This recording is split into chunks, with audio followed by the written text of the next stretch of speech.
The Cursed Founding. Welcome, gentle listener. I am Baldermort, your faithful servant, and I wish to introduce you to the forces, factions, and events of the Warhammer 40k universe. The grim darkness of the far future, where there is no time for peace. There is only time for war. And today, we shall delve into a dark moment for the Imperium indeed.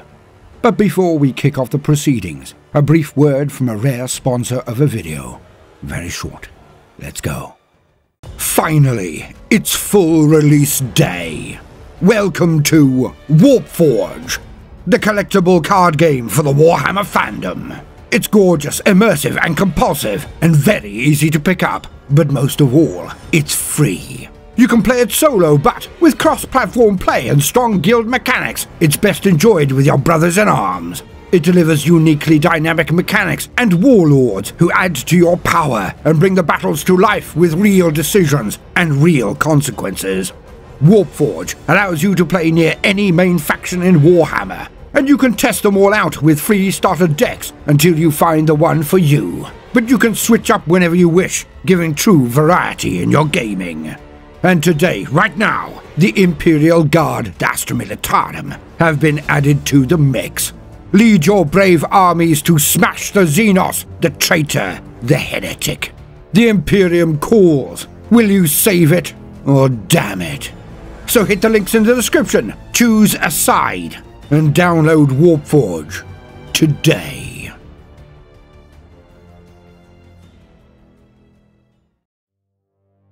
And thanks to WARPFORGE for their support.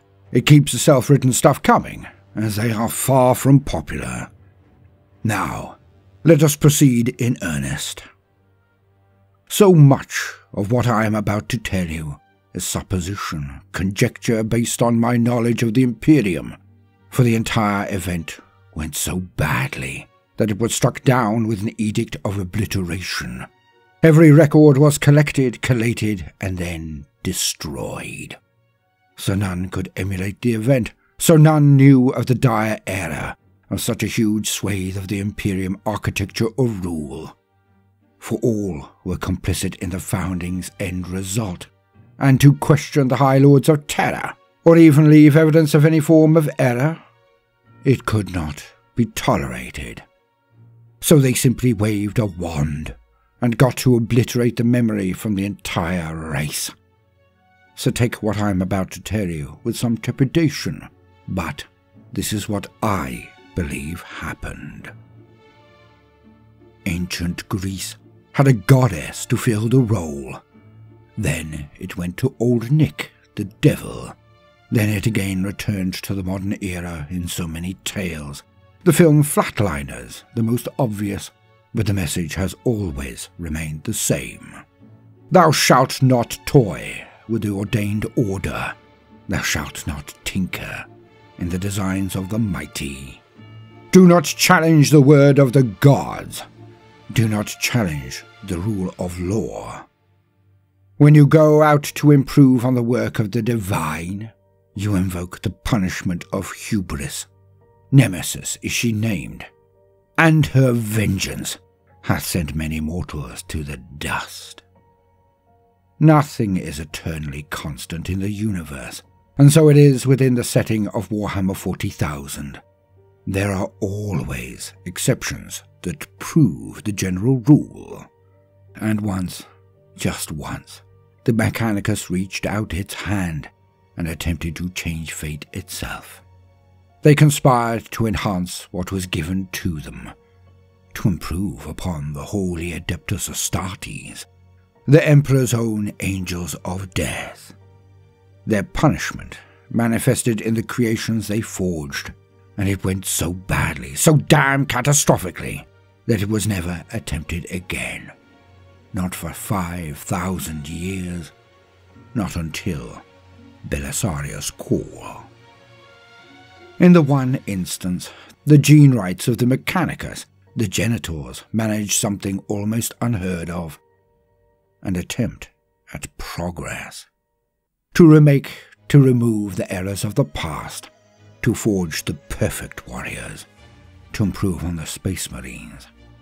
and this event would later be called the Cursed Founding, as the results were so very costly.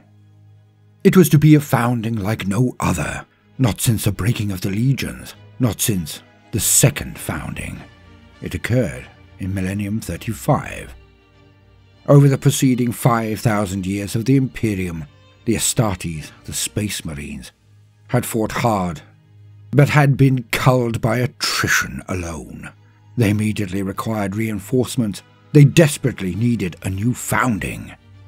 But such an endeavor is a rarity, for it takes the resources and work of thousands of worlds to perform such a deed, a colossal undertaking. It took centuries for the High Lords to ratify, centuries more to actuate, but it was prepared. A founding so large it dwarfed all others, and thus it was hoped the Marines would march proud once more, with their ranks restored. But the Mechanicus could not help themselves. We will never know if it was a breakaway faction that pushed so hard. We will never know if it was a localized issue, or a known and agreed goal of the whole Imperium. It is near impossible to conceive that an undertaking of such scope did not have at least secret support from those in the higher strata. For a founding is a colossal undertaking. It is based upon the gene seed chapters of Space Marines sent to Terra whenever they request, but also by schedule. It is a tie to the Administratum and Mechanicus that cannot be ignored. This tithe serves two purposes. The first is so that the gene seed can be checked for purity. If it is corrupted, the chapter entire may be put under interdiction. If twisted by chaos, they will be deemed excommunicate traitores, and then exterminated. The second reason for the tithe is to have a huge bank of gene seed to send to reinforce mauled chapters or to create new chapters in a founding. Barring the material that forms the custodies only, Space Marine gene seed is the most rare commodity in all of the Imperium, because it can only be truly grown within the body of a Space Marine, maturing naturally from that which is implanted. Each set grows in the Marine and must be harvested either every 5 or 15 years, depending on the element of the seed, or, of course, on the death of the Marine. It is beyond priceless. It cannot be squandered. Even so, this was a founding chosen for an experiment, their goal. The Mechanicus' hubris was astonishing, because they truly expected this to be a crushing glory. Obviously. Why else would they be so brash, so bold? They forgot one thing. Even the Emperor himself was not proof from the fickle hand of fate, nor the fetid paw prints of the dark gods of chaos. His greatest and probably most important legion, it was born under a sweeping warp storm, and the effects were devastating, marking them for all time. The 15th. The Emperor's own 1,000 sons. His most psychically gifted Astartes. They were supposed to be guardians of humanity, psychic powerhouses to match and best all the minions of the Imperium, the demons. But that one storm twisted something within their gene seed, their very DNA. And the flesh change swept through them, reducing proud warriors of light into gibbering, twisted mounds of flesh. The ultimate defeat for the Emperor, until the dark days of the heresy, but a defeat that cost him and all of humanity dearly. And this just goes to show the one thing: the best laid plans of mice and men oft go awry. Because no matter how much you plot, plan and scheme, nobody can control everything. And the grim darkness of the far future echoes to the laughter of the dark gods. So mishaps of this form are not a rarity, but arguably the norm. For this is a universe twisted so it actively attempts to suborn all endeavors to return it to the light. The universe itself will trip you, thwart you, bedevil any and all attempts to change the status quo and move things towards a better future. Hence, it was no real surprise what happened next. Not for us, anyway. But to the vain-glorious egotists in the Mechanicus and all those who secretly knew of their design, it was the kind of shock that shakes one to the very core. And I personally believe that this one event bruised the sensibilities and self-image of the Mechanicus so badly that they never attempted it again. Now we know the who, when and how of the matter. Let us get to the what and where. Where? A planet called Inculaba. It was lost to time, no records remained, no trace of its history. At least, until another delegation of Mechanicus, led by Magos Arco Terronas, rediscovered the secret gene lab in the year 998 of Millennium 41. A lab that was desolate and still. It had not been disrupted for all those years, yet what they found was shocking. For they did not just discover the base and the evidence for the founding, but also some of the things that were left behind, evidence of the true scope of the project. In those corridors and labs, they uncovered not only 3 beings that were more the size of Primarchs and Marines, but more, the truth of the intent. This was no formal founding at all. Notes were uncovered that spoke of a project called Homo sapiens novus, the new humanity. So, let us get on to the what of the matter, for this was the cardinal crime in it all. The project was aimed at the one goal, the improvement of the Adeptus Astartes. But not in simple ways, no. Not nudges and tweaks. Their presumption was so thick, so palpable, that these genitors attempted to rewrite the genetic code of the Astartes. They wished to remove the very things that gave some of the bloodlines their distinctiveness. The calyx helix of the space wolves, the red thirst of the blood angels. Attempts were made to go into the strands of their makeup and to remove those things which were considered a mistake, a flaw. They played at godhood by attempting to remove the very facilities that had been baked into the genes of some of the legions, traits specifically blended into the Marines by the Emperor himself and his own team of genitors, all of the way back in the days of the Unification War and even before. The sheer arrogance. For the Space Wolves are as they are, because the Emperor wished it so. And canine strands are inside their DNA for this reason, for his purposes. So it was true of the Blood Angels also, and others of the legions. They were exactly as he wished them to be. But the short-sighted minions of Mars could not fathom this. So they did not know why these elements were there. So they did not understand that which they tinkered with at all. The very epitome of the lesson of Chesterton's fence. Put simply it reads, do not remove a fence until you know why it was put up in the first instance. Do not tinker with that which you do not understand. Yet this was not all, for there was something far more insidious found on Inculaba. But let us hear it directly from the horse's mouth, so to put it. And so, as usual, just briefly, to quote. The explorator team further discovered that there was a hidden laboratorium that contained 3 large incubation tanks with an enormous human male floating in amniotic fluid within each one. The physiology of these giants was similar to space marines, but the subjects were far larger than normal Astartes. 2 of these tubes were obviously damaged, the fluid within cloudy and stagnant, but the third still appeared to be functioning. Autopsies were performed on 2 of the bodies, while the revivification process was begun on the third. An agent of the Inquisition had been inserted within the Adeptus Mechanicus some years before, reported the disturbing news of the discovery from the archaeological site on Inculaba. A Grey Knight team was dispatched to prevent the sacred technology of this site from falling into the wrong hands. But by the time they arrived, they found no trace of the Adeptus Mechanicus explorator team and no sign of their vessel. The site was as bereft of life as a world stripped by the Tyranids. There were no bodies discovered, and no evidence of any attackers. Astropaths detected a residual warp trail, but were unable to discern its direction. The site was then bombed from orbit with cyclonic torpedoes, and all record of it was expunged from the Imperial bureaucracy.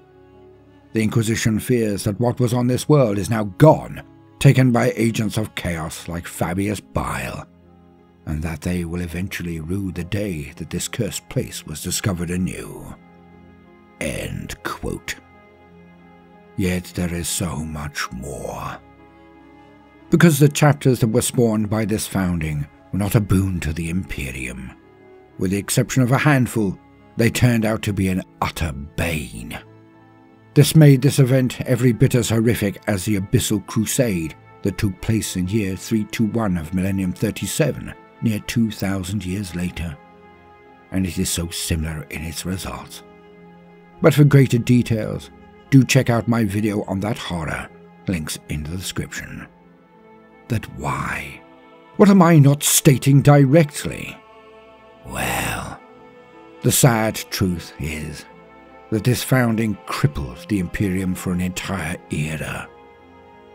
When the Marines required support, reinforcements, desperately cried out for more brothers to fill the gaps in their lines, they were betrayed. Now some do not quite understand the importance of this, because it is so ephemeral, so distant, so hypothetical. But let us attempt to make it clear. The tragic fact is that the creation of a chapter of Space Marines is such a colossal endeavor that its results must be certain. The gene seed, as we know, is beyond rare, but the facilities, resources and materials required to form a chapter of Space Marines is astonishing. The chapter Fortress Monastery must be well located, hidden and defensible. This takes time to find, let alone to build, and that can take centuries unto itself. Not just because a chapter must have for the very best of defenses the most secure of facilities, but also because it must remain as secret as possible. Hence the Imperium cannot just throw billions of people at it and then reassign them to new duties thereafter. Most who work on the construction of a fortress monastery will never leave the world, either becoming chapter serfs or, well, you know really. I do not think I need to say it boldly. And further, to lay the keel of a strike cruiser is a mammoth task, let alone a battle barge.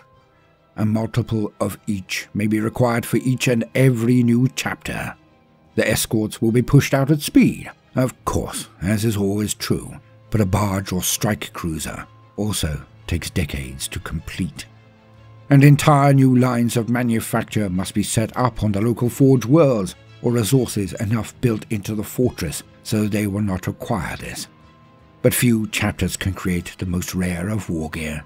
Tactical dreadnought armor and the like must be constructed on a forge world. Hence the capacity for this must be found by the Mechanicus. Not easy at all. So when a chapter is destroyed, it is a phenomenal loss to the Imperium. Far worse is when they turn to evil. And this is what happened, practically en masse. The mistakes of the labs were one thing, but the weakness of the very Space Marines they constructed was another entirely. Oh, never in physical power, of course, or they would not have been ratified and given their armor and weapons. No, it was a canker of the soul, a weakness at their very core. The chapters of this founding, the largest since the Scouring, whether it was a decade or a century, the vast majority of them turned to chaos. It was a shocking turnover. Some did not even make it to the centenary of their founding before kneeling to the dark gods. And this is where people may not fathom the horror. The Marines were denuded of numbers, were beaten down and near broken, so much so that they screamed so loudly that even the High Lords of Terror heard them, and they acted. Yet, to be on your knees, to be near the end, and then to have your reinforcements turn on you? It was like a galaxy-wide Istvan. Oh, some gloss over the situation, but it is so important to understand. It is like having a sports team that has 4 players down due to injuries, only to find that the 4 substitutes brought on are all actually paid off by the opponent and acting against you. It is a slap in the face that few could tolerate. When a chapter of Space Marine turns traitor, they destroy the efforts and achievements of 3 Loyalist chapters. Why? The loss of the original chapter means that they are not protecting the region that they have been awarded, so another fraternity of Space Marines must extend their locus of control to cover this area as well. The traitor chapter must be hunted down and exterminated.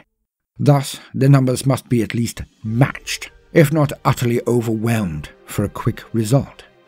As they know the terrain they defend, they often build up traps and hard places before they ever declare their new loyalties to the power of darkness, as was shown in the Badab War. Inter-Astartes warfare has always been terrible. The Horus Heresy was its ultimate expression, but it has happened again and again, and does so near constantly, because chapters fall regularly. But to be a Marine in the period just after the cursed founding must have been one of the hardest times ever, because they were few, and then their reinforcements turned on them. Very little is recorded of this period, so some will accuse me of hyperbole, but the evidence is there, the facts remain. Just because the battles were not noted, nor their effects reported on, does not mean they did not occur.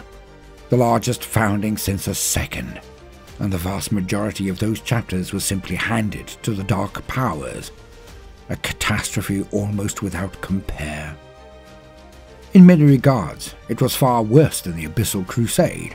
At least when the Marines were sent into the Eye of Terror, they came out from that one zone alone. Their rampage was horrific, but at least its origin was known, and thus predictable in the future. Now imagine the zones which would have been given to the newly formed Marines of this founding. Each would be a hotspot, in dire need of strengthening, and yet the exact opposite occurred. Hence, when the Marines of these chapters turned, they would have been in locales that were filled with ready-made recruits to their cause. Because one does not set a chapter in charge of a secure and static region, so each that they were given would have rebellious scum, traitors, chaos cultists, and xenos that they were supposed to put down with extreme prejudice. Yet when these Marines turned to chaos, these would be abundantly rich fields for recruitment of supplemental forces, again, as seen in the Badab War. To hammer the point home, just imagine being a chapter master of a neighbouring sector. You have a hellhole of a sector beside your own. It is lawless and raids into your own region. Then, oh holy day, a new set of Marines are placed there to bring it under Imperial compliance. Then, only decades later, you are instructed to go into this region to not only clear the historical threats, but to deal with another chapter of Marines who have turned to chaos. And all of this while maintaining your own original zone under this increased pressure. An almost impossible task, especially as a chapter fighting another will inexorably lead to catastrophic casualties on both sides. Thus, I personally believe that this period, the aftermath of the cursed founding, was one of the most dangerous to the existence of the Imperium since the War of the Beast. An arguable point perhaps, but one that I hold to nonetheless. Please do hit the comments section if you disagree, but do so in a spirit of sharing information, not correcting. We all share this universe. My perspective is certainly no better than your own. Now, moving on. Now many will want me to go into some detail on the remaining chapters from the Cursed Founding, as this is the usual route for such a video. Yet, I will only be giving a brief overview, as these chapters have some incredibly important lore to them that really does highlight the best and worst in the setting. So do please forgive my brevity, safe in the knowledge that we shall revisit these forces in far greater detail in the future. So, let us do this. The Black Dragons. A fiercely loyal chapter of Space Marines that practically self-isolated away from the prying eyes of the Imperium. Ever working on the very fringes of the Empire, they are one of the most aggressive in their responses to calls for assistance. They arrive, make bloody bits of anything attacking humanity, then off they go again, out into the void. This is due to the fact that they have a mutation that is not only pronounced, but is also near impossible to hide. Hence, they avoid the Inquisition as best they can, while doing as much as they can for their fellow man. Their exact condition and history I shall address at another time, but this mutation makes their lives incredibly difficult, and their existence always hangs on a thread due to it. It would take only one Inquisitor to finally pronounce them tainted, for their entire brotherhood to then be hunted to extinction or be forced to flee to the waiting arms of the traitor forces. The Blood Gorgons. Insanely independent and resentful of authority, the Blood Gorgons did not even make 6 decades before they did not fall, but leapt into the clutches of the Dark Guards, a vile, degenerate warband whose practices are far too encompassing to deal with today. The Firehawks. In original lore, they were the genesis of the Legion of the Damned, but this is no longer the case. They slipped into the warp and were never seen again, is one theory, a chapter I will explain in greater detail elsewhere. But they were strong, valorous and haughty, but they were lost, so their founding was not worthy of the time and investment. The Flame Falcons. A fanatically loyal chapter who were strong and forthright. They served the Emperor excellently. Alas, in an engagement on the planet Lethe, they began to spontaneously combust, or so it appeared. Fire raged across their bodies, but it did not harm them whatsoever. So powerful was this burning that the flames licked outside of their warplate, and even formed something of a protective field against firepower. The Flame Falcons believed that this was a divine blessing, a gift from the Emperor, for their unparalleled faith. Alas, the Inquisition did not agree with their appraisal, and had them declared excommunicate traitores. They were subsequently obliterated, or so it is believed. The Lamenters. An ardent force of the bloodline of Sanguinius, the Blood Angels. Yet the attempt of the founding was to remove their curse, the Red Thirst. Alas, the tinkering caused a fundamental shift in their nature and interaction with the universe. Their merest existence seemed to offend reality, and it has punished them ever since. Theirs is an existence of constant virtuous warfare in the name of the Emperor, but they are dogged by a form of preternatural unluck that is only comparable to the Afriel strain. Simply put, the universe itself seems to despise them. But please see my catalogue of videos for further details on the Lamenters. They were drawn into the Badab War, and again were punished, this time by the Imperium, for their misdeeds. The war I will go into at another time, perhaps. There are many excellent renditions of it already.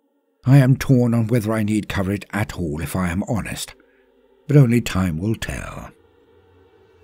Next up are the Sons of Antaeus. More hardy than any loyalist, more durable than some Primaris. The Sons of Antaeus have a resoundingly distinct way of war and resilience that it is often said that they are not of any loyalist line at all. Yet this is a topic so complex that even Remlays of 40k Theories has done a video on it. As I voiced that particular entry, I will link it in the video description, so please refer to that. and let us move on. The Minotaurs. Now the Minotaurs I have mentioned for completion's sake only. This chapter's history, origin, activities, loyalties, and even doctrines are so complex that I cannot do them justice here today. Yet they will most definitely require a whopper of a video at another time, and I look forward to it intensely. Now do bear in mind that these are just a few of the chapters, and only a slice of the details to give you the merest taste. The full list of chapters spawned from this foul founding will never be known. But those mentioned are outnumbered by those that are not by some large factor. Yet the conclusion for so many of them was so identical in its results. The cursed founding effectively passed tens of thousands of Marines to the clutches of the dark gods of chaos, and it is almost impossible to think that it was not done on purpose. Yet it was not. Now there are some issues with this entire event that I must note before concluding. Many have drawn a line of causation and compatibility with the goals of the Primaris project, and there is some strong sentiment in the fandom and no small details that support a line between this founding and the machinations of that arch-spider, Belisarius Cawl. For his own Primaris project involved the attempt to improve on the Astartes, and it is also thought that Cawl flagrantly disregarded the diktat of Reboot Guilliman. For Guilliman, in his wisdom, firmly refused Cawl the right to generate space marines from the stock of the traitor Primarchs. Yet as we shall see in individual videos of some of the chapters, there is near overwhelming evidence that the properties of these marines were often closer to the traitor legions than is easily ignored. And the writer of one of these chapters has confirmed that, in his mind, one of them was actually from the seed of the 4th Legion, the Iron Warriors. But we shall discuss this in greater detail anon. So, let us sum up. The cursed founding was an attempt to improve on the Astartes. It was a project that used the gene seed of traitor Marines, of traitor Primarchs. It was tinkering with things that the Genitors simply did not understand. And it cost the Imperium trillions of lives and thousands of already diminished numbers of loyalist Marines simply to eradicate the mistake. And all at a time when the Astartes were nearing an endangered species to begin with. The Abyssal Crusade was a dream of a traitor who had risen through the rungs of power to gift chapters to the dark gods of chaos. On the other hand, the cursed founding was a lesson that the Mechanicus took to heart. It was a slap in the face for daring to play at godhood, one that entrenched the timidity and fear of innovation that had seen the Imperium devolve as much as a dogmatic faith and crushing bureaucracy that starved the Imperium of forward momentum for another 5,000 years. Proof of the old axiom, let no good deed go unpunished. In the world we live in, the present day, this is a statement birthed only by cynicism. In the Warhammer 40k setting, this is a fundamental truth of the universe. For in the grim darkness of the far future, there is no peace amongst the stars, only an eternity of carnage and slaughter, and the laughter of thirsting gods.